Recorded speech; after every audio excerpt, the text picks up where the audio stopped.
Hey guys, long time no talk, huh?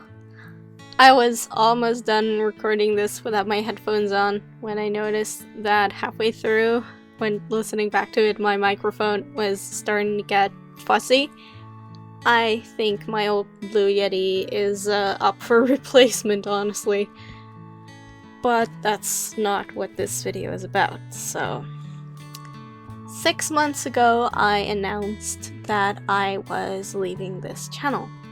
And 6 months ago, when I recorded that video, I wasn't sure whether or not I'd ever be making this one. I'm not sure if anyone watching right now remembers the reason I made that video 6 months ago, and if you don't, I'll just quickly explain it from my perspective.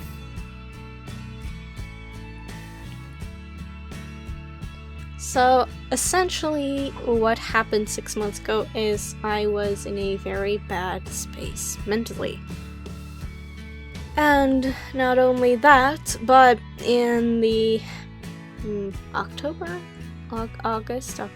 so let's say 6 to 4 months-ish before that, I was trying to change the direction of my channel, and I wasn't getting too great comments all the time regarding that.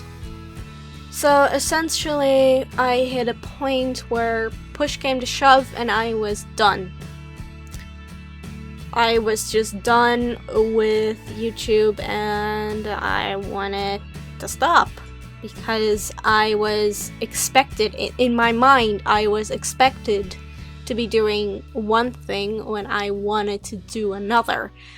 And I was just so frustrated at that point that what I wanted to do wasn't working out, I just gave up.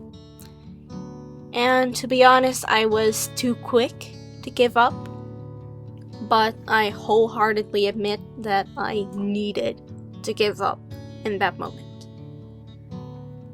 And when I say that, I don't mean I needed to give up forever, but I needed to yield, to sit back and not focus on trying to force growth on social media, on YouTube, pretty much every platform that I have an account on goes when I say that. And I just had to sit back and not care about any of that and just draw and write and get back into that mindset that I had when I first started out when I was 10 on DeviantArt in 2012, and when I was just making art for the sake of making art. And I'll try to keep this short, but I want to briefly share why I started making art, and it involves depression, so maybe skip ahead to the timestamp mentioned on screen if you have problems with those kinds of subjects. But at the age of 10, I was going through a lot. Ages 10 to 13, I was stuck in a really, really bad depression, and I have scars on my arms to prove it. And this likely had to do with a combination of body and gender dysphoria hitting me like an absolute truck when I started puberty at the ripe old age of 9, and bullying from an entire grade, which were like 60-something kids that were all out for my blood specifically. So yeah, that was not great. But the age of 10 was also the first time I was really allowed to use the internet without parental supervision, because my parents are the super strict kind, and we didn't have internet until my brother entered high school when I was 7 in the first place. So green bean me on the internet found DeviantArt and fan art of a show that I now call my favorite. And the reason it's my favorite is because the fan art inspired me to give Phineas and Ferb, that's my favorite, a second thought, because it was the only thing on Disney Channel that I didn't hate. I wasn't really an avid TV watcher in the first place, but that kind of changed when I started actively watching Phineas and Ferb, and I just fell in love with the show, its messaging, and its general don't give up, you can do this attitude. And that helped me a lot through my depression and actually turned things around for a great part. It got me some great friends that I connected with over the show, and I will be forever grateful for what that show did for me. And I realized that I want my work to do the same for someone else as what Phineas and Ferb did for me. And that's essentially why I started creating art. And then to get back to what this video was actually about, after that short detour, I was starting to feel like I had lost my way.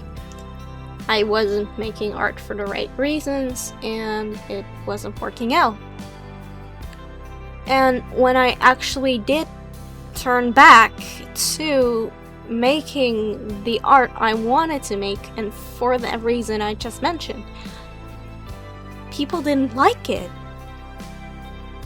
And I know there were plenty of people on this channel that did like the turn to original content because they like my art, but there were so many people complaining that I started to feel like it wasn't me.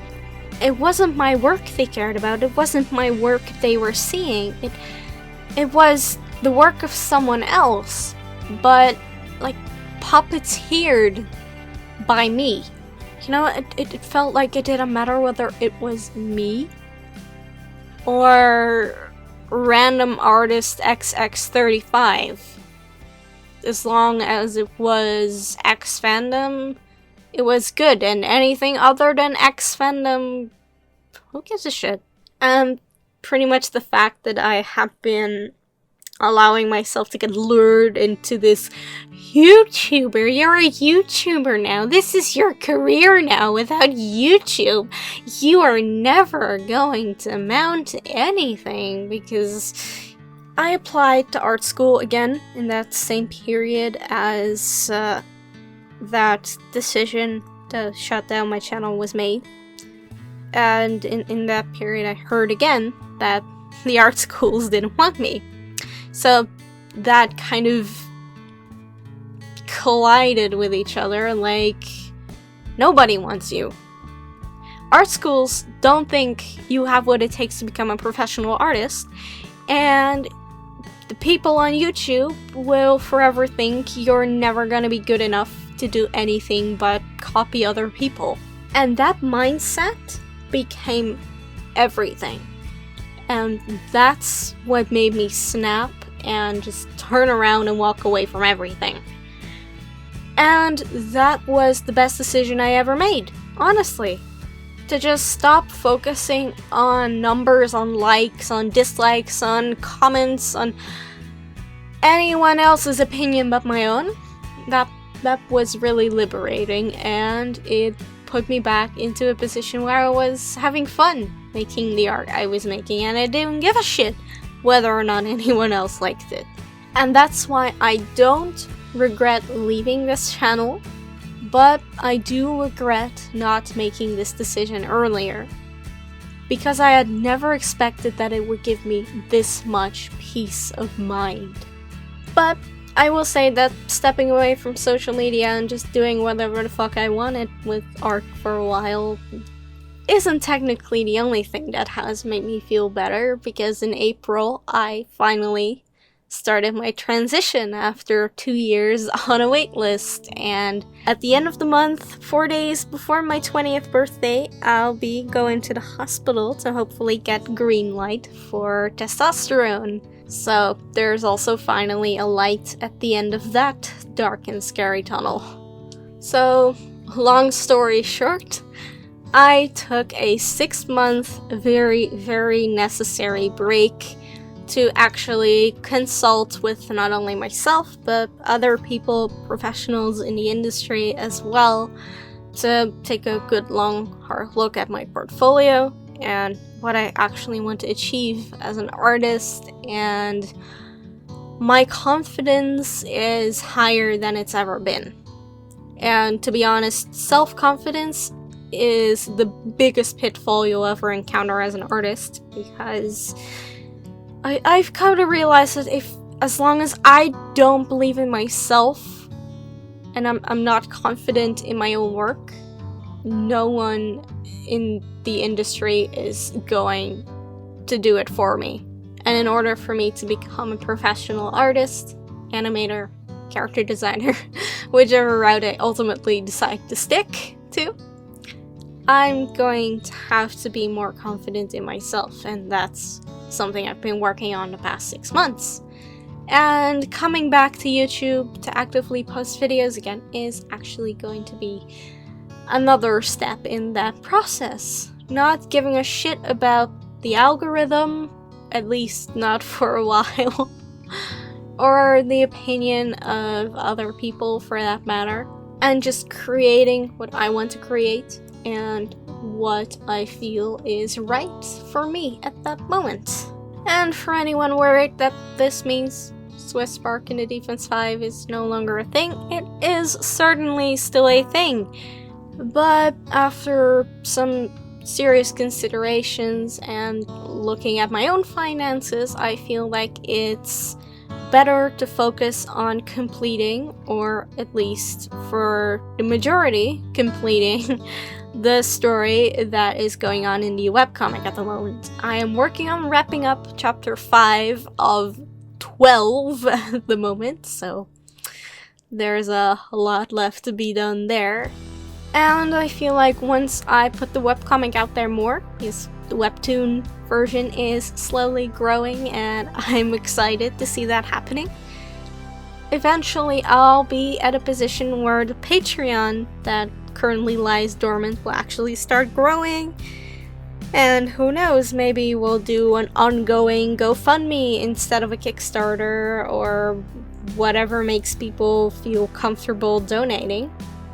And in the meantime, I'll just keep working on the pilot's storyboards in the background, and maybe occasionally discussing things with my friends at Frederator, because their help so far has been invaluable in regards to the development of the webcomic and the pilot. And I'm no longer trying to force something that maybe I'm not ready for yet, because setting up an animated production is a fuck ton of work, and I am only turning 20 in August.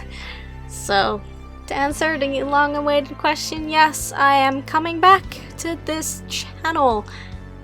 I will not be rebranding it back to Swiss Spark in the Defense 5. This will be my portfolio channel, quote-unquote, and I will be posting everything Swiss Spark related double. I'll be posting it both to here and to the Swiss Spark in the Defense 5 channel, just so that should it ever happen that I do get to make it a professional production, I have everything nice and neatly cataloged in one place where I don't have to dig through hundreds of YouTube videos to find what I need. Unless there's going to be hundreds of Swiss Spark YouTube videos, of course, but I found the joy in making art again. And I am ready to get back to posting content online that I am excited about again, because when you're excited about something and happy about something and you show it, it will rub off, and other people will join you simply because they look super happy with what they're doing, you know? They love what they're doing, and I love that they love what they're doing. That's essentially what made me fall in love with those Phineas and Ferb fan artists and Phineas and Ferb itself, because it radiates love, and I want to radiate that same love. And the person I was 6 months ago was not radiating love. if you just listen to all that, I spent an hour recording this because I had to start over because of shitty microphone problems. I thank you a ton, and I can't wait to see you again on this channel in the near future.